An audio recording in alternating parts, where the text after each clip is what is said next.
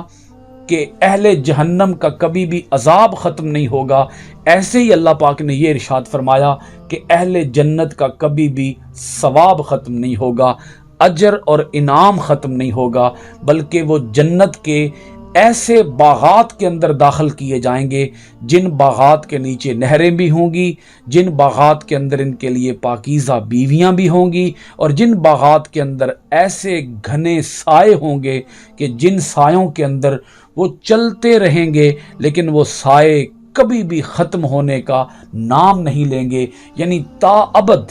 ہمیشہ کے لیے وہ نعمتوں سے لطف اندوز ہوتے رہیں گے۔ جیسے ادھر کافر یا مشرکین یا یہود و نصارہ جیسے انہیں مسلسل عذاب دیا جاتا رہے گا، ایسے ہی اہل ایمان کو مسلسل اللہ تعالیٰ کی نعمتوں سے لطف اندوز کیا جاتا رہے گا۔ اللہ تعالیٰ ہمیں اپنی آیتوں کے اندر گہرا غور و خوض کرنے، اپنی آیتوں کو مانا، ترجمہ، تفسیر و تشریح کے ساتھ پڑھنے، ان پر عمل پیرا ہونے اور قرآن کے پیغام کو دنیا بھر کے اندر عام کرنے کی توفیقات خیر عطا فرمائے۔ آپ سب حضرات کا بہت شکریہ۔ السلام علیکم ورحمۃ اللہ وبرکاتہ۔